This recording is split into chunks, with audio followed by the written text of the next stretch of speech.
Hello everyone, good evening. आज का हमारा लेक्चर है communicable and non communicable disease part number 3। इससे पहले दो पार्ट हम पढ़ चुके हैं और आई होप आपने बहुत अच्छे से देखे होंगे। तो पहले दो पार्ट में हमने बेसिकली मैंने आपको बताया कि डिजीज़ कैसी कैसी होती हैं और इसमें हमें कौन कौन सी पढ़नी है, कम्युनिकेबल, नॉन कम्युनिकेबल। कम्युनिकेबल मैंने आपको बताया कि 4 प्रकार से होने वाली डिजीज़, एक वायरस से, एक बैक्टीरिया से, एक प्रोटोजोआ से, एक फंगस से। हम फिलहाल के लिए जो डिस्कस कर रहे हैं वो है वायरस से होने वाली डिजीज़, वायरस से होने वाली डिजीज़। इसके लिए भी मैंने आपको 5-7 डिजीज़ बता दिए थे। जैसे मैं आपको थोड़ा सा एक्सप्लेन दोबारा से बता देता हूँ हमने क्या क्या पढ़ लिया था। चलिए, सबसे पहले हमने पढ़ी थी रेबीज़। चलिए मैं एक एक करके इसको रिवाइज करता हूँ सो एज आप लोग भी चीज़ों को रिमाइंड कर पाओ। सबसे पहले मैं बताता हूँ रेबीज़ किससे होती है। कोई भी डॉग, कैट या मंकी या कोई भी आपको काट लेता है, वो वाला वायरस अगर आपकी बॉडी में आ गया तो आपको भी ये चीज़ें हो जाएगी। इसमें होता क्या, बेसिकली हमारी हरकतें वैसी हो जाती हैं जैसे जिसने भी हमें काटा होगा, ठीक है। और इसी का दूसरा नाम है हाइड्रोफोबिया। हाइड्रोफोबिया क्यों? क्योंकि पानी से डर लगता है इस बीमारी में। दूसरे नंबर मैंने बताया डेंगू के बारे में। डेंगू भी एक वायरस से होने वाली डिजीज़ है। ये हमारे किसको इफेक्ट करती है? ब्लड प्लेटलेट्स को। बहुत इंपॉर्टेंट क्वेश्चन है ये, ठीक है। और ब्लड प्लेटलेट्स क्या करते हैं? हमारी ब्लड क्लॉटिंग का काम करते हैं। जब ब्लड क्लॉट नहीं होगा तो खून पतला हो जाएगा, जिससे ब्लीडिंग हो जाएगी। इसको स्प्रेड कौन करता है? Aedes mosquito. एडिस मॉस्किटो को टाइगर मॉस्किटो भी बोला जाता है क्योंकि उसका स्ट्रक्चर टाइगर लाइक होता है। दूसरा मैंने बताया चिकनगुनिया और जीका, वो भी इसी का बहन भाई है, एक जैसा, दोनों सबका फैलने का रीज़न एक है, ठीक है। फिर मैंने बताया एड्स के बारे में। एड्स कैसी एक रीट्रो वायरस से होने वाला डिजीज़ है। ये क्या करता है? हमारे WBC को इफेक्ट करता है, WBC में लिम्फोसाइट को। और ये क्या करता है? बेसिकली कैसा होता है? ये ब्लड ट्रांसमिटर है, एसटीडी डिजीज है, और ये सेम इंजेक्शन यूज़ करने से भी हो सकता है। ये स्प्रेड होने के काज से कैसे कैसे हो सकता है। फिर मैंने बताया कि क्या HIV पॉजिटिव और एड्स एक ही चीज़ है क्या। बाकी रिट्रो वायरस मैंने बताई दी आपको। तो बेसिकली वायरस का बॉडी में आना, that is called HIV positive. And अपने जब वो लक्षण दिखाना स्टार्ट करता है, आपको कोई बोलेगा इसके सिम्टम क्या होते हैं, सिम्टम्स क्या होते हैं इसके सिम्टम्स क्या होते हैं, सिम्टम क्या होते हैं। तो बेसिकली इसका कोई भी सिम्टम नहीं होता। क्यों? क्योंकि आपकी बॉडी का इम्यून सिस्टम कमज़ोर हो जाता है। आपको कोई भी बीमारी आएगी वो सबसे पहले उसी से आपकी मतलब डेथ हो जाएगी। अगर हो सकता है आपको कोल्ड हो, कोल्ड से डेथ हो जाए, है ना। आपको बुखार है, बुखार से डेथ हो जाए। तो इसमें कोई भी पर्टिकुलर कोई इसका लक्षण नहीं होता, ठीक है। बाकी इसका जो टेस्ट आता है वो उसको क्या बोलते हैं? एलिजा टेस्ट आता है, ठीक है। एलिजा टेस्ट होता है इसके लिए, इसको टेस्ट करने के लिए। उसके बाद मैंने आपको बताया स्मॉल पॉक्स और चिकन पॉक्स के बारे में। इसको फैलाने वाला वायरस ही होता है और वायरस से होने वाली डिजीज़ है। वो वायरस का नाम था वेरिसीला और वेरिएला जोस्टर। स्किन को इफेक्ट करता है। ये जनरली एक बार लाइफ में होता है। चलिए आज की मैं डिस्कस करता हूँ। तो सबसे पहले नंबर लिख लीजिए, आज 7वें नंबर पर जो हमने पढ़ना है। बाकी बीच में हम नाम लिखेंगे और आगे बढ़ेंगे जहाँ से क्वेश्चन नहीं आते हैं, सिर्फ नाम ही याद होना चाहिए। अब बात आती है 7वें नंबर पे जो पोलियो होता है। पोलियो, ये क्वेश्चन बहुत बार एग्जाम में है। लोगों को लगता है यार पोलियो भी वायरस से होता है। आपकी बॉडी में जब पोलियो हो जाता है किसी को तो वो वायरस की वजह से ही होता है। आपकी बॉडी में वायरस आ चुका होता है, उसी की वजह से होता है। ये क्या करता है? सबसे पहले तो आपको याद रखना है ये एक वायरस से होने वाली डिसीज़ है, एक वायरस से होने वाली। और दूसरी बात है ये इफेक्ट किसको करता है? ये हमारी बॉडी में इफेक्ट किस चीज़ को करता है, कौन से ऑर्गन को करता है? तो डेफिनेटली आपका ब्रेन काम नहीं करता एंड आपके मसल्स तो डेफिनेटली नहीं करते हैं, क्योंकि मसल से क्या होता है? आपको पैरालाइज जैसा हो जाती है कंडीशन, और आपका दिमाग भी कम हो जाता है इस कंडीशन में, ठीक है। आपका दिमाग भी कम हो जाता है। क्या ये वर्ल्ड एरेडिकेशन हो चुका है इसका? क्या दुनिया से ख़त्म हो चुकी है? तो बिल्कुल भी नहीं हुई, अभी भी वो स्टिल अभी है, ठीक है। कुछ कुछ कंट्री में अभी भी है, ये वर्ल्ड एरेडिकेट नहीं हुई है। अच्छा, पोलियो फैलता कैसे है? देखो बहुत लोगों को ये मिथ होता है कि पोलियो वायरस से होता है, क्या किसी को पता ही नहीं है। तो पोलियो वायरस से होने वाला ही डिजीज़ है और ये इफेक्ट करता है हमारे ब्रेन और मसल्स को, ब्रेन और मसल्स को। इंडिया पोलियो फ्री हो चुका है। पोलियो फ्री हो चुका है कब? 2014 में इंडिया ने अनाउंस कर दिया था कि इंडिया क्या है? पोलियो फ्री हो चुका है। इसके बाद में कोई नया केसेस नहीं आया था। लेकिन अभी भी हमारे पड़ोसी मुल्क अफ़गानिस्तान, पाकिस्तान कंट्री में ये अभी प्रेजेंट है, अभी इसके केस देखे जाते हैं। ये स्प्रेड कैसे होता है? देखो ये भी स्प्रेड हो जाता है, पता आपको? एक बंदे को पोलियो उससे दूसरे को हो सकता है। एक बंदे से पोलियो दूसरे को कैसे? जैसे आप बोल सकते हो ड्रॉपलेट्स, मतलब जैसे आप स्नीजिंग करते हो ना, तो उसकी जो बूंदें होती हैं, अगर वो स्नीजिंग से वो किसी और बंदे की बॉडी में इंजेक्ट कर गया तो उसको भी ये पोलियो हो जाएगा। और कैसे हो सकता है? सॉलिड वेस्ट से हो सकता है। सॉलिड वेस्ट, मान लीजिए कोई चीज़ सॉलिड, कोई चीज़ जिसको आप खा रहे हो या कोई भी उस पर उसका टच हुआ है, अगर वो चीज़ आपकी बॉडी में चलेगी तो आपको भी हो जाएगा। तो ऐसा नहीं कि पोलियो जिसको हो गया उसके साथ वाले को नहीं होता, ये फैल सकता है पोलियो। फैलने के इसके कारण ये होते हैं कि यहाँ ड्रॉपलेट से फैलेगा या सॉलिड वेस्टेज वगैरह किसी से उसके कॉन्टैक्ट में आकर दूसरे ने उसको यूज़ कर लिया और उसकी बॉडी में चला गया किसी तरह से, तो भी ये हो सकता है। तो पोलियो बेसिकली किससे होने वाली बीमारी है? ये आपकी वायरस से होने वाली बीमारी है, याद रखना इसको। ये ब्रेन और मसल्स में इफेक्ट होते हैं। इंडिया 2014 में पोलियो फ्री हो चुका है। और स्प्रेड कैसे होता है? ये ड्रॉपलेट्स और सॉलिड वेस्ट से। बाकी मैं एक दो वायरस और बताता हूँ, फिर मैं आपको खाली नाम बताता हूँ, काफ़ी नाम याद रखने की, ये वायरस से होने वाले बीमारियाँ हैं, ठीक है। चलिए आगे लिखिए 9th नंबर पे, डेट इज़ कॉल्ड कोविड-19, और यही से क्वेश्चन आने वाला आपके एग्जाम में। कोविड-19, सबसे पहले तो कोविड-19 की फुल फॉर्म पता होनी चाहिए। ये है आपका कोरोना, कोरोना, कोरोना, और BI से मतलब वायरस, और D से मतलब डिसीजेस, वायरस डिसीजेस। और 19 का मतलब इसका पहला केस 2019 में देखा गया था, ठीक है। सबसे पहले कौन सी सिटी में देखा गया था चाइना की, ये मुझे आपको कमेंट करके बताना है। तो कोरोना वायरस जो डिसीजेस है ये किससे होने वाली है? ये भी, इसका भी कारण क्या है? इसका कारण भी क्या है? वायरस ही है। ये भी एक वायरस होती है, और वायरस का नाम भी क्या है? Corona virus. Corona virus basically एक सिंगल वायरस नहीं है, ये कुछ वायरस एक साथ मिलके उन सबकी एक फैमिली को कोरोना वायरस बोला गया, कोरोना, ठीक है। और ये कैसा वायरस है ये आपको याद रखना, जैसे एड्स था, ये एक रिट्रो वायरस है। कैसा है? ये एक रिट्रो वायरस है, इसको याद रखना, ये एक रिट्रो वायरस है। ये भी अपना shape time to time change कर देता है, इसीलिए अभी तक इसका पर्टिकुलर कोई सही वैक्सीन नहीं बना जो 110% आपको रिजल्ट देगा, ऐसा नहीं बना अभी भी, ठीक है। इसमें आपको याद रखना है कि ये आपकी बॉडी के कौन से पार्ट को इफ़ेक्ट करेगा, ये आपकी बॉडी के कौन से पार्ट को इफ़ेक्ट करेगा। तो ये आई थिंक आपको पता होना भी चाहिए। इससे क्या होता है? सबसे पहले आपको पता, आपकी सांस फूलने लगती है, आपकी सांस फूलने लगती है। ये हमारी बॉडी में लंग्स को इफ़ेक्ट करता है, जिसको आप बोल सकते हो रेस्पिरेटरी सिस्टम्स, रेस्पिरेटरी सिस्टम को इफ़ेक्ट करता है, जिसमें आपके लंग्स वगैरह आ जाते हैं, ये इसको इफ़ेक्ट करता है, ठीक है। तो इससे क्या होता है? आप अच्छे से सांस नहीं ले पाते हो, आपको ऑक्सीजन सप्लाई प्रॉपर नहीं मिल पाती है, ठीक है। अब ये स्प्रेड कैसे होता है? स्प्रेड होने का सेम रीज़न है, क्योंकि ये एक आदमी से दूसरे आदमी में फैलता है। ये तो आपको भी पता चल गया, आपने प्रैक्टिकल देख लिया। जब एक बंदा दूसरे के कांटेक्ट में आता है तब भी हो सकता है। ये ड्रॉपलेट से हो सकता है, किसी ने छींक मार दी, उसके जो भी निकला मुंह में से कुछ भी, या नाक में से कुछ भी निकला, अगर वो पार्टिकल्स आपके मुंह में चले गए, ठीक है, उसमें जो ड्रॉपलेट से जो पानी वगैरह कुछ भी आपके बॉडी में इंजेक्ट कर गया, तो आपको भी कोरोना वायरस हो जाएगा। ये तो आपने लाइव देखा है, इसलिए तो लॉकडाउन हुआ था, क्योंकि ये कम्युनिकेबल डिजीजेस है, ये कम्युनिकेबल है, ठीक है। चलिए थोड़ा सा आगे बढ़ते हैं, एंड आई होप आपको समझ आ गया होगा। आगे एक छोटा सा मैं आपको वायरस बता रहा हूँ, ये याद रखना, एग्जाम में क्वेश्चन पूछा जाता है। आपको बोलेगा हेपेटाइटिस वायरस आपके कौन से बॉडी पार्ट को इफेक्ट करता है? ये एक वायरस है, ये आपके कौन से बॉडी पार्ट को इफेक्ट करता है? तो वे ये बेसिकली आपके इफेक्ट करता है लीवर को। किसको? लीवर को। यहाँ भी पूरी बायो के अंदर ये हिपैट वर्ड आएगा, इसका मतलब हमेशा लीवर से होगा। जहाँ भी हिपैट वर्ड आएगा उसका मतलब क्या होगा? लीवर से होगा, ये याद रखना, ठीक है। तो ये भी एक वायरस का नाम ही याद रख लेना, इंपॉर्टेंट है थोड़ा सा। चलिए आगे बढ़ते हैं, नेक्स्ट लिख लीजिए 11th नंबर पर लिखिए, आपकी डिसीजेज होती है मम्प्स। मम्प्स क्या होती है? सुना होगा नाम आपने, मम्प्स क्या होती है? बेसिकली इसमें होता क्या, आपका पेन होता आपके लोअर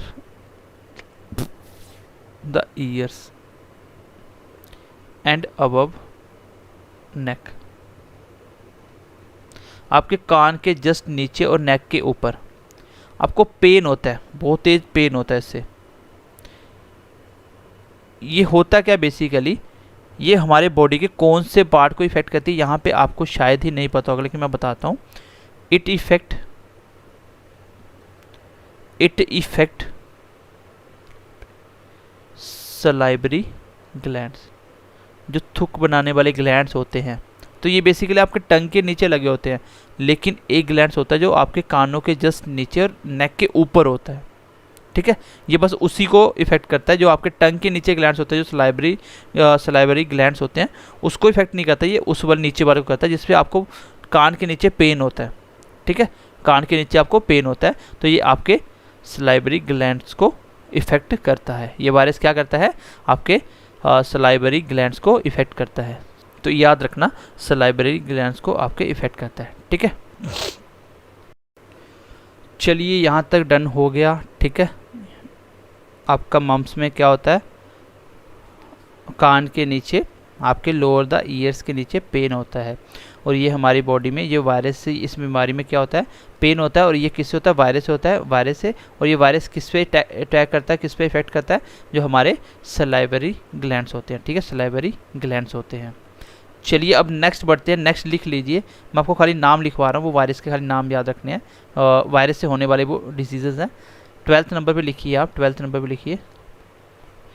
जैसे आपका बर्ड्स फ्लू, पता है आपको हर साल आता ही रहता है बर्ड्स फ्लू। ये बेसिकली आपके बर्ड्स में ज़्यादातर होता है, जैसे हैन वगैरह, ठीक है। जैसे होता है आपका निपा, निपा भी आपका किससे होता है, वायरस से होता है। इबोला, पढ़ना तो इसके बारे में पढ़ लेना, बाकी इसके सिर्फ नाम याद रख लेना।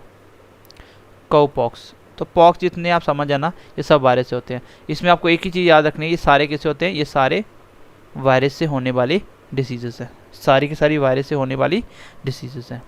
तो मुझे लगता है कि वायरस से आपको इतना ही पढ़ना चाहिए, इससे ज़्यादा पढ़ने की ज़रूरत है नहीं। खैर, जो क्वेश्चन आपका आएगा मुझे लगता है वो कोविड-19 से आ जाएगा, नहीं तो उससे पीछे वो पोलियो वगैरह, चिकन पॉक्स के बारे में पूछ सकता है, ठीक है।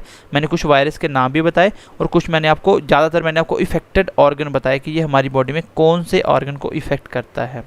बाकी ये भी नाम देख लेना एक बार, बर्ड्स फ्लू, निपा, इबोला, ये सारे एक ही तरह के वायरस है, इसमें सब में फीवर वगैरह होता है, ठीक है।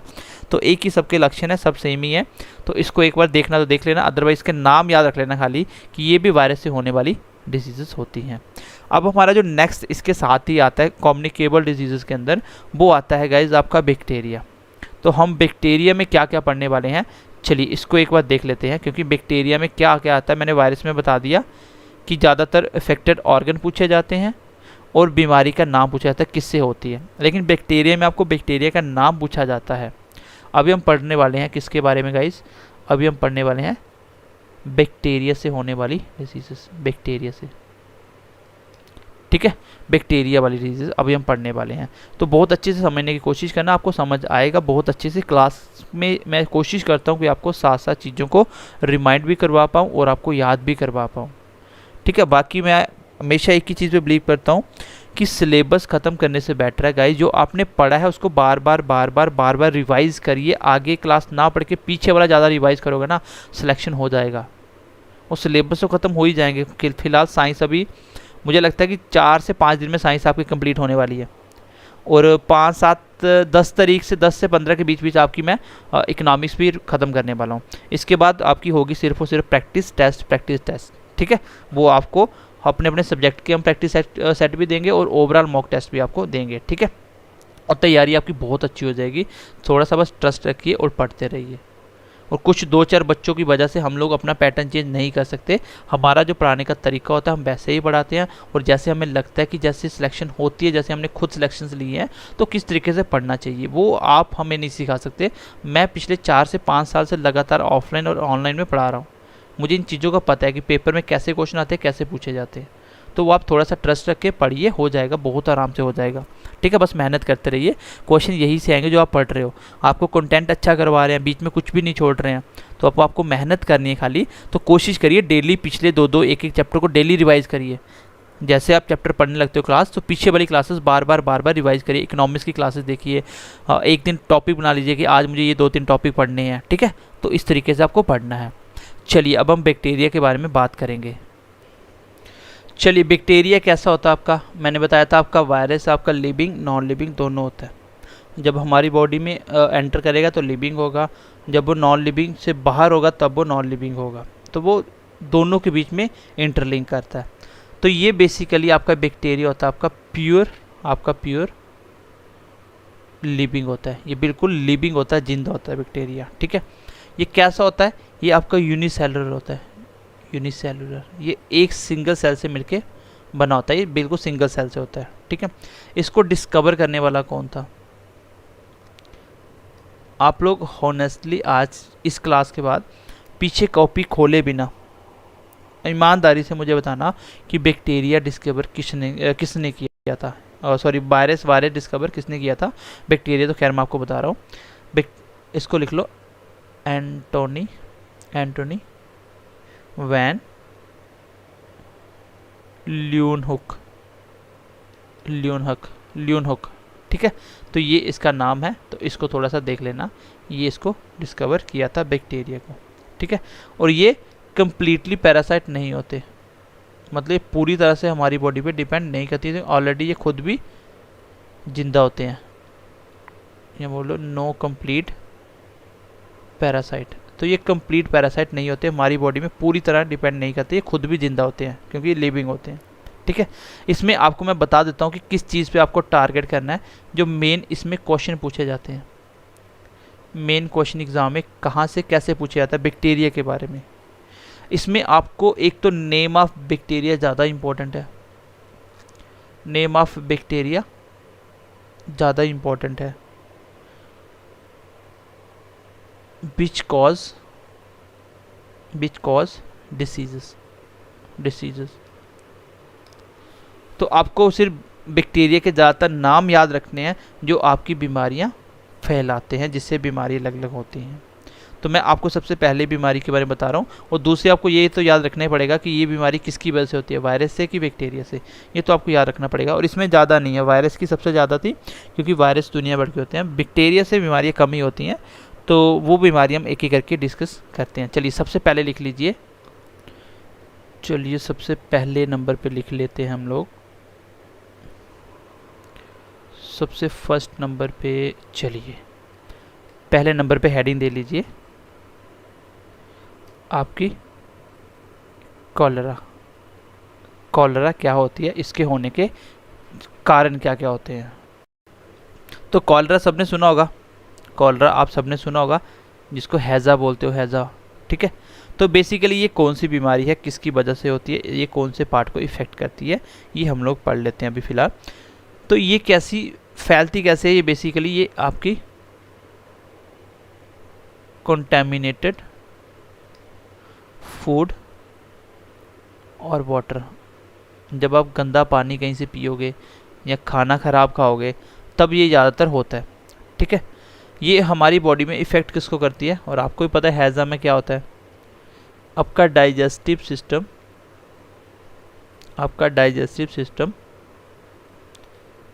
इफ़ेक्ट होता है। ठीक है, आपका डाइजेस्टिव सिस्टम को ये इफ़ेक्ट करती है, आपको पता होना चाहिए। कॉलरा होने वाली किसी, ये बैक्टीरिया से होने वाली बीमारी है, बहुत इंपॉर्टेंट है, याद रखना, ये बैक्टीरिया से होता है। किससे होता है, ये बैक्टीरिया से होता है। बैक्टीरिया का नाम लिखवा रहा हूँ, मैंने बोला था इंपॉर्टेंट क्या है इसका नाम, इंपॉर्टेंट क्या है इसका नाम, कौन सा बैक्टीरिया, बैक्टीरिया को नाम बता रहा हूँ, लिख लीजिए, विब्रियो कोलेरा या कॉलरी। ठीक है, विब्रियो कॉलरी। अब आप ये मत सोचना कि सर कॉलरी वर्ड मिल गया तो पता चल गया कॉलरा वाला वायरस है, वो एग्ज़ाम में इसको लगा के इसके साथ इनको चेंज करता जाएगा, ये सब में लगा देगा, तो फिर कौन सा ऑप्शन मार्क करोगे। तो ध्यान रखना, आपको ये वर्ड याद रखना है, विब्रियो कॉलरी। ठीक है, विब्रियो कॉलरी, तो ये बड़ा आपको याद रखना है। याद रखने का एक तरीका भी थोड़ा सा मैं ट्रिक बताता हूँ, फनी सा ट्रिक है, खुद बनाया था मैंने, ऐसे दिमाग में आ गया था। ठीक है, ऐसे याद रख लो, ऐसे याद रख लो कि मान लीजिए ऐसे विब्रियो को याद रख लो बीबी से बाइप से, मतलब बीबी मिली, वह कॉलर खड़े करके घूम रहा था, बीबी मिली और कॉलर खड़े करके घूम रहा था, तो विब्रियो से कॉलरा होता है। तो ये थोड़ा सा ट्रिक है, आप ऐसे याद कर लो, नहीं तो अपनी मर्जी से इसको याद कर लो जैसे मर्जी, लेकिन याद तो करना पड़ेगा। It is a water, it is a water borne diseases. इसको बोला जाता है ये पानी से स्टार्ट होने वाली, ज़्यादातर ये पानी से फैलती है, गंदे पानी से, ये गंदे पानी से फैलती है। तो कॉलरा सबसे पहले याद रखना ये बैक्टीरिया से होने वाली एक बीमारी है और फैलती है ज़्यादातर ये कंटेमिनेटेड फूड या वाटर से। ये इफेक्ट करती है हमारे डाइजेस्टिव सिस्टम को। पता होना चाहिए कॉलरा में क्या होता है, हैज़ा वगैरह में क्या होता है, लूज मोशन वगैरह हो जाते हैं, तो ये डाइजेस्टिव सिस्टम को ही इफेक्ट करती है। मैंने बोला सबसे इम्पॉर्टेंट इसका आपको बैक्टीरिया का नाम याद रखने पड़ेंगे। ये कौन से बैक्टीरिया से होता है, विब्रियो कॉलरा, कॉलरी। तो विब्रियो मतलब बीबी मिलते ही कॉलर खड़े करके घूम रहा है, तो ऐसे याद रख लो। It is a water borne disease, इसको वाटर बॉर्न डिजीज भी बोला जाता है, जो पानी में ज़्यादातर पानी से पैदा होती हैं। ठीक है, चलिए दूसरे नंबर पे लिख लीजिए। नेक्स्ट बढ़ते हैं आगे। नेक्स्ट लिखिए, दूसरे नंबर पे लिखिए, सेकेंड नंबर पे लिखिए आप लोग लेप्रोसी। लेप्रोसी सुना होगा कभी नाम, लेप्रोसी। ठीक है, लेप्रोसी क्या होती है आपकी, ये बीमारी इसको बोलते हैं सड़ाने वाली बीमारी। मतलब ये बॉडी को ना सड़ाने का काम करती है, बॉडी को स्पॉइल कर देती है धीरे धीरे, पहले बाहर के पार्ट को, फिर अंदर के ऑर्गन को, फिर धीरे धीरे आपको नर्वस सिस्टम को भी। ठीक है, इसमें होता क्या है, आपकी बॉडी सड़ने लगती है, बॉडी सड़ने लगती है। तो इसको अपने हिसाब से आप लिख लेना, लेकिन मैं आपको बैक्टीरिया का नाम बता रहा हूँ। ये कौन से बैक्टीरिया की वजह से होती है, ये होती है आपकी Mycobacterium, Mycobacterium leprae, leprae, Mycobacterium leprae. यहाँ पे देखो बैक्टीरियम से बैक्टीरिया वर्ड आ गया, ये बैक्टीरिया से होती है, माइकोबैक्टीरियम एक बैक्टीरिया है। दूसरा क्या है, लेप्री वर्ड भी आ गया, तो लेप्रोसी हो गया। तो ऐसे याद कर सकते हो, ये बैक्टीरिया से होने वाली बीमारी है जिसका बैक्टीरिया का नाम है माइकोबैक्टीरियम लेप्री। तो आई होप इसको आप याद कर पाओगे, इंपॉर्टेंट है। ये काम क्या करती है, ये हमारी बॉडी को सड़ाने का काम करती है, ये बॉडी से सड़ने लगती है धीरे धीरे। ठीक है, इसको ये भी बोला जाता है, ये कौन सा बैक्टीरिया है, ये बॉडी को जो सड़ाने वाला, वो उस बैक्टीरिया को बोला जाता है। इसको सबसे पहले जो आदमी के ऊपर ऑब्जर्व किया गया था, first observed in the body of Hansen's, ये एक पर्सन का नाम है, सबसे पहले इसकी बॉडी पे देखा गया। सो इसके बाद ही इस बीमारी का एक नाम और दे दिया गया, सो इट इज़ कॉल्ड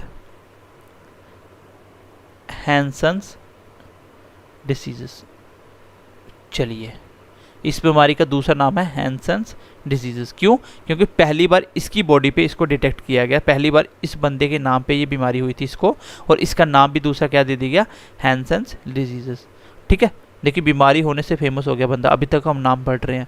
और लेप्रोसी क्या होता है, लेप्रोसी सर एक डिजीज होती है जिससे आपकी बॉडी क्या होती है, गलने लगती है, सड़ने लगती है। ये एक बैक्टीरिया से होने वाली बीमारी है और इस बैक्टीरिया का नाम है माइकोबैक्टीरियम लेप्री, माइकोबैक्टीरियम लेप्री। ठीक है, तो चलिए मैं क्लास को ख़त्म कर रहा हूँ, नेक्स्ट क्लास में मिलते हैं। आप इसको बहुत अच्छे से पढ़िएगा, मैं इसलिए ये ज़्यादा नहीं करवाता हूँ क्योंकि इसमें आप बोर हो जाओगे। इस बीमारी को जब एक दो बार नहीं पढ़ोगे तब तक याद नहीं होगी। मैं कोशिश करता हूँ कि आपको चीज़ें याद करवा पाऊँ। मैं अभी तक जो पढ़ाया मैं इसको फिर से एक बार रिवाइज़ कर देता हूँ। ये था आपका लास्ट तक वायरस का ख़त्म हो गया था, है ना। वायरस में आज की क्लास मैंने कहाँ से शुरू की थी,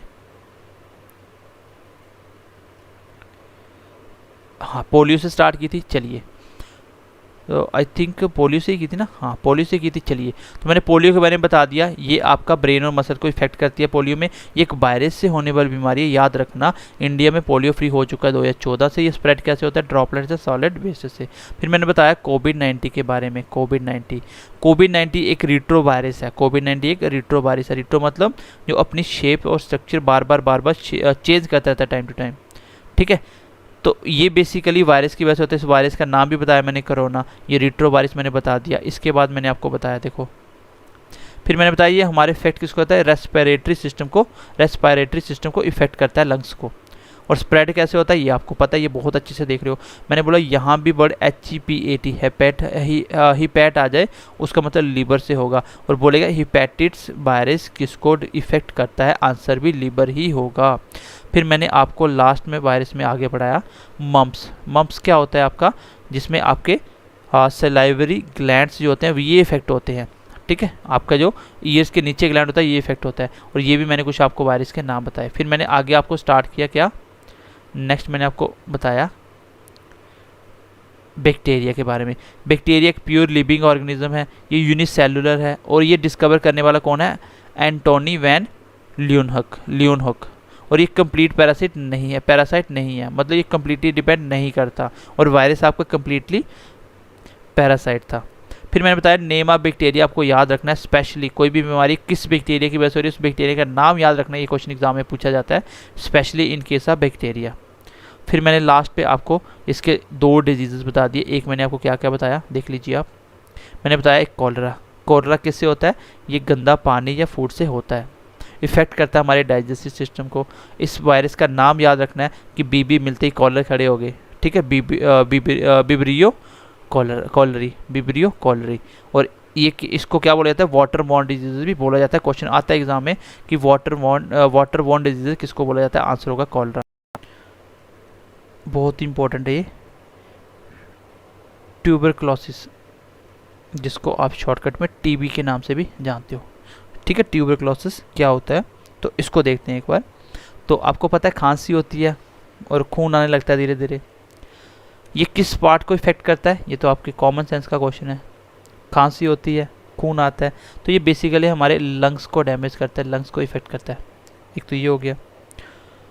जब बैक्टीरिया थोड़ा बढ़ जाता है तो फिर ये हमारे इंटेस्टाइन को भी इफेक्ट करता है, ठीक है, स्टमक के अंदर।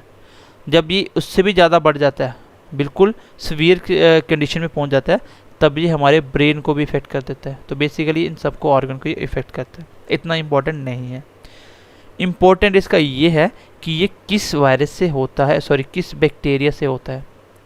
इसके बैक्टीरिया का नाम आपको याद रखना है। बैक्टीरिया कौन सा होता है, जैसे आपको पीछे वाले मैंने बताया था लेप्रोसी, कौन सा होता है, माइकोबैक्टीरियम लेप्री। इसमें क्या होता है, माइकोबैक्टीरियम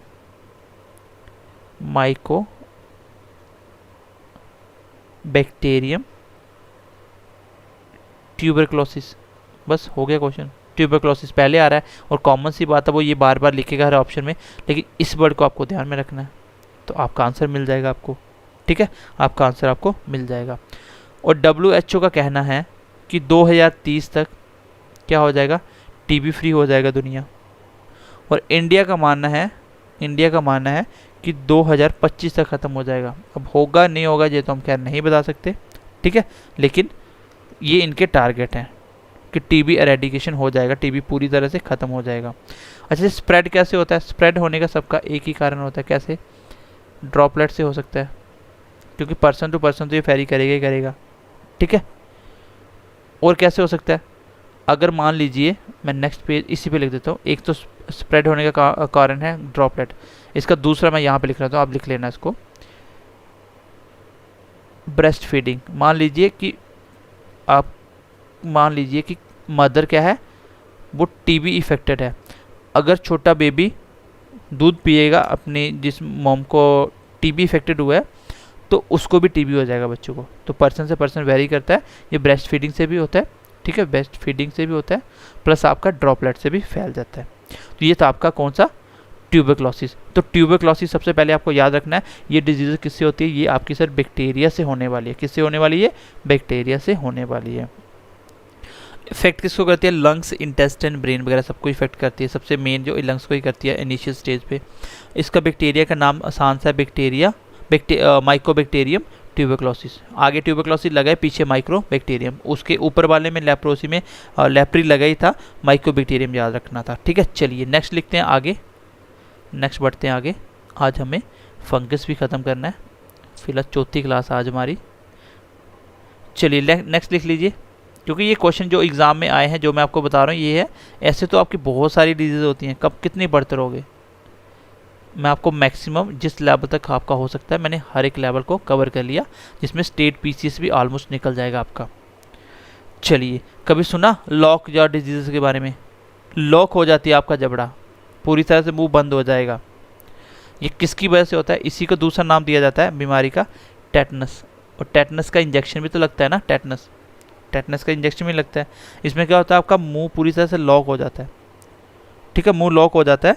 ये बैक्टीरिया से होता है और आदमी की 2 मिनट में डेथ हो जाती है, 2 मिनट के अंदर अंदर। ठीक है, और बैक्टीरिया का नाम तो आपको याद ही रखना पड़ेगा, इंपॉर्टेंट है ये। बैक्टीरिया का नाम क्या है? होने वाली डिजीज किसकी है? बैक्टीरिया से होती है। आपकी बॉडी में अगर बैक्टीरिया चला जाएगा तो ये आपकी बॉडी में जाके 3-4 साल तक एक्टिव नहीं होगा, उसके बाद एकदम से एक्टिव होगा तो लॉक या इफेक्ट कर सकता है ये। अगर ये हो गया तो 2 मिनट के अंदर अंदर आदमी की डेथ हो जाती है। इसलिए आपको हर 6 मंथ में टेटनस का इंजेक्शन लगवा लेना चाहिए। इसका जो नाम लिख लीजिए, उसका नाम क्या है? मैं बैक्टीरिया का नाम लिख देता हूँ, कोलोस्ट्रीडियम। कोलोस्ट्रीडियम टेटनी टेटेनी टेटेनी। ठीक है, कोलोस्ट्रीडियम टेटेनी।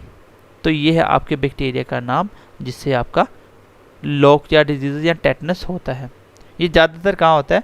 जो आपका आयरन वगैरह होता है ना, आयरन, ये उसके ऊपर चिपके रहते हैं ज़्यादातर आयरन। तो आयरन आपको लगता है जैसे लोहे से चोट लगी तो इंजेक्शन लगवा लो। क्यों बोला जाता है? इसलिए बोला जाता है ताकि गलती से वो आपका जो बैक्टीरिया वो आपकी बॉडी में ना गया हो, कोलोस्ट्रीडियम नाम का बैक्टीरिया आपकी बॉडी में ना गया हो, इसलिए बोला जाता है। ठीक है, चलिए नेक्स्ट लिखिए 5वें नंबर पे। 5वें नंबर लिख लीजिए टाइफॉइड। टाइफॉइड सुना ये सबने नाम? ये टाइफॉइड क्या होता है? इसमें भी हाथ पैर ठंडे हो जाते हैं, हाई फीवर होता है। तो ये कौन से बैक्टीरिया की वजह से होता है? ये आपका होता है साल्मोनेला। Salmonella Taipei. और आपको पता है लास्ट बार नाम तो सेम ही है लगभग, टाइफाइड से मिलते जुलते नाम है। पीछे इसके भी नाम मिलते जुलते थे। ठीक है, टेटनस वाले में तो नाम ये इसलिए इसको वो सेम रखता है। कभी कभी आपकी किस्मत अच्छी होगी, क्या पता यही से आंसर मिल जाए। अगर आपको ये सेम रखेगा फिर इसको चेंज करता है। ठीक है, सैल्मोनेला। सैल्मोनेला आपका बैक्टीरिया होता है जिससे आपको क्या होता है? टाइफाइड होता है। ठीक है, नाम तो सबने सुना ही है टाइफाइड। और इसके लिए जो मेडिसिन खानी पड़ती है लगभग आपको पता ही है कि इसका कोर्स थोड़ा सा लंबा चलता है, 21 डेज तक लगातार खानी पड़ती है। नहीं तो अदरवाइज अगर आपने एक दिन बीच में छोड़ दी फिर से होने के चांसेस हो जाते हैं। चलिए नेक्स्ट बढ़ते हैं। मैं थोड़ा सा फास्ट चल रहा हूँ, ठीक है, थोड़ा सा फास्ट चल रहा हूँ क्योंकि ये नाम आपने सुने ही है, बस आपको बैक्टीरिया के नाम बताने थे। ठीक है, चलिए नेक्स्ट लिख लीजिए सिफिलिस। सिफ HILIS। ठीक है, सिफिलिस। सिफिलिस डिजीज ये कैसा डिजीज है? ये आपका STD है। मैंने आपको STD बता ही दिया था। एक बार मुझे फुल फॉर्म इसकी कमेंट सेक्शन में बताना, इसकी फुल फॉर्म क्या होती है। ये कौन से बैक्टीरिया से होता है? बैक्टीरिया के नाम आपको याद रखने हैं। मैं आपको ज़्यादा तो बता नहीं रहा हूँ, 5-7 बता रहा हूँ। एक और करनी है तो आपके बैक्टीरिया वाली बीमारियाँ ख़त्म हो जाएंगी। ठीक है, ये कैसी है? STD है। ये सॉरी बता नहीं रहा हूँ मैं, इसकी फुल फॉर्म नहीं बोल रहा हूँ, आपको मुझे बतानी है। ठीक है, इसका जो वायरस होता है सॉरी बैक्टीरिया होता है उसका नाम क्या है? लिख लो, ट्रिपेनोमा। ठीक है, ट्रिपेनोमा पैलिडियम। PALLIDIUM palladium. तो ये बैक्टीरिया का नाम है, इसको आप याद कर लेना, ये इंपॉर्टेंट है। जैसे भी ट्रिक बना रहे हो, जैसे भी कर रहे हो, आपको इसको याद करना है। ठीक है, ये बेसिकली करता क्या है? ये इफेक्ट होता है ना, ये क्या करता है? ये प्राइवेट पार्ट होते हैं मेल और फीमेल, उनको इन्फेक्शन करता है, इन्फेक्ट करता है, इन्फेक्शन हो जाती है इसकी वजह से। ठीक है, सिफिलिस से क्या होता है? बैक्टीरिया से होने वाली बीमारी है। इससे क्या होता है? मेल या फीमेल दोनों में क्या होता है? प्राइवेट पार्ट इन्फेक्ट होते हैं ज़्यादातर। ठीक है, ये मेल और फीमेल दोनों में होता है, ये मेल फीमेल दोनों में हो सकता है। चलिए नेक्स्ट बढ़ते हैं आगे। लास्ट लिख लीजिए, फिर बैक्टीरिया वाली ख़त्म करते हैं। लास्ट लिख लीजिए गोनेरिया। गोनेरिया। ठीक है, गोनेरिया। गोनेरिया क्या होता है? ये भी एक STD है। ठीक है, ये भी STD है। और इसका जो बैक्टीरिया का नाम है वो लिख लीजिए निसेरिया। निसेरिया गोनारियो। तो ये तो सेम मिल ही जाता है आपको, बट इस चीज़ को याद रखना पड़ता है। ठीक है, इस चीज़ को आपको याद रखना पड़ता है। तो याद ऐसे कर लेना, नेसेरिया का मतलब नशे में गुना कर दिया, नशे में गुना कर दिया, अब जेल तो होनी होनी है, अब एसटीडी कॉल करने से कोई फ़ायदा है नहीं है, ठीक है। नशे में गुना कर दिया, अब एसटीडी कॉल से कुछ नहीं होना, तो ऐसे याद कर सकते हो। और ये भी क्या करता है, इसका मैं नेक्स्ट पेज पे लिखवाता हूँ आपको, ये भी क्या करता है आपके नेक्स्ट पेज में, चलिए ये भी क्या करता है, ये भी प्राइवेट पार्ट पे इफेक्ट करता है, इन्फेक्शन करता है प्राइवेट पार्ट में, किसमें, प्राइवेट पार्ट में। ये बेसिकली मेल फीमेल दोनों में होता है, लेकिन पीछे वाला मैंने आपको क्या लिखवाया था, पीछे वाला कर लेना एक बार, मैं बताता हूँ। इसके पीछे वाले में मैंने मेल फीमेल दोनों लिखा दिया ना, तो ये बेसिकली मेल में नहीं होता, ठीक है, ये सिर्फ फीमेल में होता है, ये सिर्फ फीमेल में इफेक्ट करता है। और ये आगे मैंने अभी बताया ये आपको, तो ये आपके मेल और फीमेल दोनों के प्राइवेट पार्ट को इन्फेक्शन करता है, ठीक है, इन्फेक्शन करता है। और क्या करता है ये, effect on newborn child, newborn child को भी इफेक्ट करता है, न्यूबॉर्न चाइल्ड, ठीक है। इसमें भी क्या होता है, बच्चे का माइंड डेवलप नहीं होता है। तो ये आपकी मैंने बैक्टीरिया की 7 डिजीज़ेस बताई, और 7 में मैंने आपको बैक्टीरिया के नाम बताए। इसमें आपको जो क्वेश्चन पूछा जाता है वो बैक्टीरिया के नाम ही पूछे जाते हैं। और आपको बीमारियाँ मेन तो आपने सुनी हुई है, आपने ट्यूबरक्लोसिस आपने सुनी हुई है, लेप्रोसी आपने सुनी होगी, कॉलरा आपने सुनी होगी, लोकजा डिजीज़ मैंने बता दिया, आपको पता चल गया, टाइफाइड आपने सुनी है, ठीक है, सिफिलिस और गोनेरिया भी आपने सुनी हुई है, तो ये मैंने आपको बता दिया। तो ये थे आपकी बैक्टीरिया से होने वाली डिजीज़ेस, और आपको इसके बैक्टीरिया के नाम याद रखने हैं, प्लस ये डिजीज़ेस के नाम याद रखने हैं, बस इतना ही आपको करना है, इससे ज़्यादा आपको बैक्टीरिया में नहीं पढ़ना, ठीक है। देखो क्वेश्चन आपका ऑप्शन एलिमिनेशन से भी हो जाएगा, हो सकता है आपको बैक्टीरिया नहीं आता, वायरस आता है, और बीमारी का नाम पूछ ले, बताइए किससे होने वाली है, आपको पता है वायरस में तो मैंने पढ़ा ही नहीं, जो आपने पढ़ा था वो आपने उसमें आया नहीं, तो आंसर बैक्टीरिया हो जाएगा। इस तरीके से भी हो जाते हैं क्वेश्चन, इसलिए अब ध्यान से पढ़िए, ईमानदारी से पढ़िए, जितना पढ़ा रहे हैं क्वेश्चन निकल जाएंगे, थोड़ा सा दिमाग यूज़ करना पड़ेगा, क्वेश्चन हो जाएंगे, ठीक है। चलिए अब हम पढ़ते हैं फंगस के बारे में। चलिए नेक्स्ट हेडिंग दे लीजिए अभी, फंगस, फंगस से होने वाली बीमारियों के बारे में। चलिए गाइस ये लिख लीजिए आप, फंगस, ठीक है। तो पहले तो फंगस से होने वाली बीमारियां। अब मैंने आपको न्यूट्रिशन बताया था, बताइए फंगस की जो सेल वाल है वो किसकी बनी होती है। अच्छा, एनिमल की सेल वाल किसकी बनी होती है ये भी मुझे कमेंट सेक्शन में बताना, और फंगस की सेल वाल किसकी बनी होती है ये भी मुझे कमेंट सेक्शन में बताना। मैं आपको बार बार बोल रहा हूँ, अगर आपको सिलेक्शन लेना है तो रिवीजन पे फोकस रखिए, जो आपने पढ़ा है वो टिप्स पे होना चाहिए।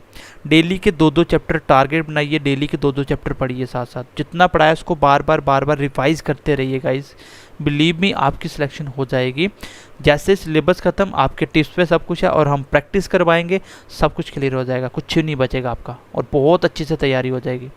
और हम अपनी तरफ से 110% एफर्ट दे रहे हैं, और इतना अच्छा कंटेंट आपके लिए प्रोवाइड कर रहे हैं, बस आपको मेहनत करनी है और थोड़ा सा बिलीव रखिए। जिन बच्चों को बिलीव नहीं हो रहा है तो आपकी सिलेक्शन नहीं हो सकती ऐसे हमसे पढ़ के, क्योंकि बिलीव करना पड़ेगा आपको। और हम आपको वैसे भी तो चैलेंज देते हैं कि भाई पूरी JNK मार्केट में आप कंटेंट हमारे जैसा लेकर बताइए ना, मैं बताऊँ ना कौन अच्छा पढ़ा रहा है इससे बेटर, तो फिर आपको क्यों लगता है कि उनकी सिलेक्शन होगी आपकी नहीं होगी। और प्रोपोगंडा करने से सिलेक्शन नहीं होगा, प्रोपोगंडा करने से सिलेक्शन नहीं होगा, आपको पढ़ने से सिलेक्शन होगा। मेहनत करिए, रिजल्ट अपने आप दिखेंगे आपको, बहुत टाइम अभी आपके पास, बस आप मेहनत करिए, ठीक है। चलिए फंगस के बारे में पढ़ लेते हैं। फंगस कैसा होता है इसके बारे में थोड़ा सा पढ़ के फिर मैं इसकी थोड़ी सी आपको जो बीमारियाँ वो बताता हूँ, और आज की क्लास को ख़त्म करते हैं। इसमें जो क्वेश्चन पूछे जाते हैं वो है आपके सिर्फ बीमारी के नाम पूछे जाते हैं, जो किसकी वजह से होते हैं, फंगस की वजह से, बस इतना ही रखना आपको याद, बाकी क्वेश्चन आपका निकल जाएगा। ये कैसा होता है फंगस आपका, ये मल्टी सेलुलर होता है। मल्टी सेलुलर मतलब मल्टी सेलुलर, चल मैं स्पेलिंग फिर से लिख देता हूँ। ये कैसा होता है, ये आपका होता है मल्टी सेलुलर, ठीक है। ये अलग अलग सेल से मिलके बना होता है, ठीक है। और ये ज़्यादातर होते कहाँ हैं, मैंने आपको बताया भी था जब आपको मैंने फंगस के बारे में थोड़ा पढ़ाया था, जब आपको न्यूट्रिशन पढ़ा रहा था। ये ज़्यादातर ह्यूमिडिटी वाली जगह में होते हैं, यहाँ पे नमी होती है, यहाँ पे नमी होती है, ठीक है, वहाँ पे ये ग्रो करते हैं ज़्यादातर। अब माइको एक रूट वर्ड होता है, myco, this is for root words for fungus. यहाँ पे माइको वर्ड लगा होगा, वहाँ पे फंगस पक्का जरूर आएगा ही आएगा। इसलिए स्टडी ऑफ फंगस को क्या बोला जाता है, ये क्वेश्चन एग्जाम में आता है। स्टडी ऑफ फंगस को माइकोलॉजी बोला जाता है, माइकोलॉजी बोला जाता है। तो फंगस बेसिकली एक मल्टी सेलुलर है, ये ह्यूमिडिटी वाली जगह पे होता है, यहाँ पे नमी होती है। माइको वर्ड यहाँ लगा, उसका मतलब फंगस होगा, इसलिए स्टडी ऑफ फंगस को माइकोलॉजी भी बोला जाता है, माइकोलॉजी। ठीक है, चलिए ये क्या करता है बेसिकली, आपके ज़्यादातर ये स्किन डिजीज़ करता है। कैसे डिजीज़ करता है, आपके स्किन डिजीज़ करता है मोस्टली सबके। इसकी एग्जांपल है फंगस की, मैंने आपको न्यूट्रिशन में बताया था आई थिंक, ये जैसे मशरूम जो होता है, आप मशरूम की सब्ज़ी खाते हो, अगर ये बीमारियां करता है मशरूम तो आप खाते हो। जैसे आपका ईस्ट होता है, ईस्ट ये शराब बनाने के लिए काम आता है, अल्कोहल यूज़ में होता है, अल्कोहल बनाने के यूज़ में आता है, और इसको तो पता है आप सब्जी खाते हो इसकी। तो बेसिकली ये जो फंगस होते हैं ये आपके लिए हेल्पफुल भी होते हैं और आपके लिए हार्मफुल भी होते हैं, आपके लिए अच्छे भी होते हैं, नुकसानदायक भी होते हैं, ये आपको पता होना चाहिए। ठीक है, क्योंकि मशरूम तो आप खाते हो, अच्छे होते हैं, इससे प्रोटीन मिलते हैं आपको, और आपके लिए हार्मफुल भी होता है, ये आपको नुकसान भी पहुंचाता है ये। ठीक है, फंगस और कहाँ कहाँ यूज़ किया जाता है, ये बेसिक मैं आपको बातें बता रहा हूँ। मैं इसको थोड़ा सा फिर रिकैप भी कर दूँगा। ठीक है, मेरी कोशिश होती है कि क्लास में आपको कोशिश करता हूँ कि चीज़ें थोड़ी याद करवाऊँ, बाकी याद तो खैर आपको ही करना होता है। एक तो मैंने बता दिया कि अल्कोहल में यूज़ होता है, दूसरा ये किस में यूज़ होता है,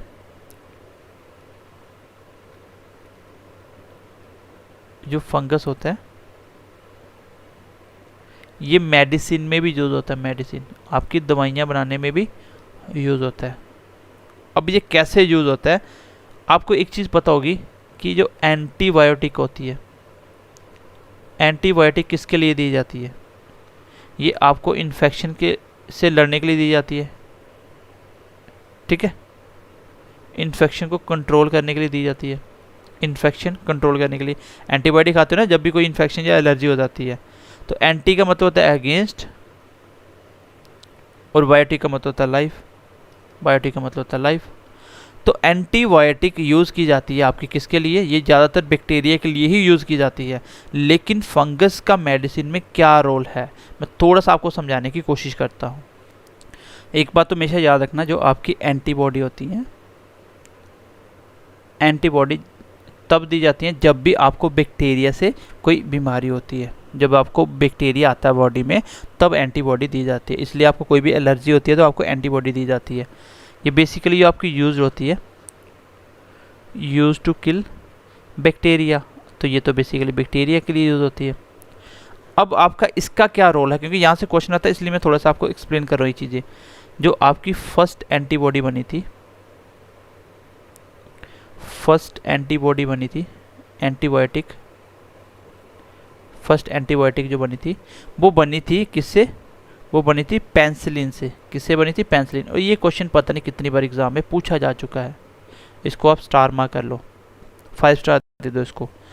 पूछेगा कि पहली एंटीबायोटिक किससे बनी थी, ये बनी थी पेनिसिलिन से। और पेनिसिलिन जो होता है वो क्या होता है, पेनिसिलिन आपका क्या होता है, ये किससे बनता है, ये बनता है आपका मेड इट फ्रॉम फंगस। तो बताइए फंगस आपका मेडिसिन में यूज़ हो रहा है कि नहीं हो रहा। कितनी सारी एंटीबायोटिक खाते हो आप लोग, ठीक है, कितनी सारी एंटीबायोटिक आप खाते हो। तो ये किसकी बनी थी, सबसे पहले पेनिसिलिन से बनी थी। पेनिसिलिन आपका फंगस का ही बना होता है, ठीक है, पेनिसिलिन आपका फंगस का ही बना होता है। तो क्वेश्चन एग्जाम में ये भी पूछा जाता है कि पेनिसिलिन सबसे पहले किसने डिस्कवर किया था, पेनिसिलिन सबसे पहले किसने डिस्कवर किया था, इसका नाम है अलेक्जेंडर फ्लेमिंग, अलेक्जेंडर फ्लेमिंग। तो फंगस के लिए मैंने आपको बेसिक सी 2-4 बातें बताई हैं, मैं एक बार दोबारा से रिपीट कर देता हूँ ताकि आपको चीज़ें थोड़ी सी पता चल जाए। मैंने आपको बोला कि इसमें आपको मेन तो याद यही रखना है कि कौन सी बीमारी, नाम याद रखने हैं जो फंगस से होती है, बस 4-5 बीमारी वो हो जाएंगी, बहुत आसान है, ठीक है। उसके बाद ये मल्टी सेलुलर होती है, ज़्यादा इंपॉर्टेंट नहीं है। ये कहाँ होती है, ये इंपॉर्टेंट है, ह्यूमिडिटी में होती है। Mycology of study of fungus को बोलते हो। इसका एग्जांपल है मशरूम और ईस्ट, ये मैंने एग्जांपल तौर पे लिख दिया। ये आपकी बॉडी के लिए हेल्पफुल भी होता है, ये आपकी बॉडी के लिए हार्मफुल भी होता है, ठीक है। ये आपके लिए बॉडी के लिए अच्छा भी होता है। हेल्पफुल कब होगा, जब आप इसका मेडिसिन खा रहे हो और सब्जी खा रहे हो मशरूम की, तो हेल्पफुल है। अगर इससे मेडिसिन बना रहे हो या आपकी इससे होने वाली बीमारियां हो जाती हैं, तो वो क्या आपके लिए हार्मफुल हो गया। अभी आपको बीमारियां बताऊंगा इसके बारे में, तो ये मैंने आपको बताया। फिर मैंने आपको इसका थोड़ा सा एक्सप्लेन करा मेडिसिन में कैसे, मैंने बोला कि मेडिसिन में कैसे यूज़ होता है। एंटीबायोटिक होती है, वो बैक्टीरिया के लिए बनती है, इन्फेक्शन को कंट्रोल करने के लिए। और इसको बनाने के लिए सबसे पहले पेंसिलिन यूज़ किया गया था। पेंसिलिन किसका बना होता है, फंगस का ही बना होता है। इसको सबसे पहले डिस्कवर किया था अलेक्जेंडर फ्लेमिंग में। चलिए अब हम कर लेते हैं बीमारियाँ, और उसके बाद मैं क्लास को ख़त्म करता हूँ, ठीक है। उसके बाद मैं क्लास को ख़त्म करता हूँ। सबसे पहले आपको सिर्फ बीमारियों के नाम याद रखने हैं और कुछ भी याद नहीं रखना। सबसे पहले आप याद रखोगे रिंग वॉर्म, जो दाग होता है, दाग, रिंग वॉर्म, ये किससे होने वाला है, ये है cause of fungus, CAUSE, cause of fungus. Pathogens, pathogen में कौन सा, फंगस इसका आंसर होगा। दूसरे नंबर पे आपको याद रखनी है स्कैबीज, खुजली, ठीक है। ये भी किसकी वजह से होती है, फंगस की वजह से। तीसरे नंबर पे आपको याद रखना है वाल्डनेस, वाल्डनेस, जैसे किसी का गंजा हो जाना, गंजा हो जाते हो, ये भी किसकी वजह से होता है, फंगस। क्योंकि डैंड्रफ वगैरह होता है ना, आप देखा होगा कभी, डैंड्रफ ही ज़्यादा आपका कब होता है, जब आपके बरसात आती है, बरसात के मौसम में आपको डैंड्रफ ज़्यादा होता है, क्योंकि उस टाइम पे फंगस ज़्यादा फैलता है, ठीक है। चौथे नंबर पे आपको याद रखना है कि जो डैंड्रफ होता है वो किसकी वजह से होता है, फंगस की वजह से होता है। फिर आपको याद रखना है एथलीट फुट, सुना होगा नाम कभी आपने, एथलीट फुट नहीं सुना होगा तो देखा तो जरूर होगा आपको, ठीक है। क्या होता है, जब गर्मियों के दिन आते, जब बरसात आती है, तो कुछ लोगों के पैर क्या होते हैं, वो गल जाते हैं ना, उंगलियों के बीच में हो जाते हैं ना, गल जाते हैं। जब आप जूते पहनते हो तो बीच में, उंगलियों के बीच में, जब आपकी छोटी उंगलियों के बीच में, यहाँ पे क्या होता है, बीच में पैर गलना शुरू कर देते हैं, तो वो किसकी वजह से होता है, उसको बोलते हैं एथलीट फुट, उसको बीमारी को नाम बोलते हैं, या एथलीट वॉर्म। तो ये क्या होता है, आपके जो पैर होते हैं, पैरों के बीच में क्या होता है, गलना स्टार्ट हो जाते हैं। कब होते हैं ये, जब आपका बरसात आती है तब होते हैं, क्योंकि आपको पता है फंगस कब होता है, ह्यूमिडिटी में, और जब बरसात होती है, जब पानी में, तब सबसे ज़्यादा ह्यूमिडिटी होती है। तो रिंग वॉर्म जो दाग होते हैं, तब ये भी वही होते हैं, ठीक है। खुजली भी उसी मौसम में ज़्यादा होती है। गंजापन भी किसकी वजह से होता है, फंगस की वजह से होता है, क्योंकि आपको पता होना चाहिए ये डैंड्रफ वगैरह सब इसी का कॉज है, और बाल इसी से झड़ते हैं। डैंड्रफ हो गया। एथलीट फुट मैंने आपको बता दिया, ये आपने हो सकता है पहली बार सुनी हो। एथलीट फुट किसकी वजह से होता है, ये बीमारी है, ये होता है आपका फंगस की वजह से। तो गाइस ये था आपका फंगस से होने वाली डिजीजेस, और आई होप कि आप इसको बहुत अच्छे से पढ़ पाए होंगे और इसको याद भी आपने किया होगा साथ साथ, और कोशिश करिएगा घर पे इसको पढ़ने की। अगली क्लास में मैं कोशिश करूँगा कि आपका प्रोटोजोआ भी ख़त्म कर दूँ, प्लस आपका जो नॉन इन्फेक्शियस वो भी आपको 2-4 जो इंपॉर्टेंट बता दूँ, बाकी आप सब पता ही आपको, ठीक है। तो इसके बाद जो जेनेटिक वगैरह सेक्स डिजीज़ होती है वो हम नहीं पढ़ने वाले, क्योंकि आपके सिलेबस में वो नहीं लिखी हुई। लास्ट में हमें लगेगा करना तो कर लेंगे, अदरवाइज़ हमें करने की फिलहाल ज़रूरत नहीं है, क्योंकि 4 लेक्चर हो चुके हैं और 5 लेक्चर में ये चैप्टर ख़त्म होने वाला है। तो चलिए ध्यान रखिए अपना, मिलते हैं अगली क्लास में, क्योंकि यहाँ से क्वेश्चन पूछे गए हैं, तो ये आप अच्छे से पढ़ लेना। तो bye bye, take care and God bless you.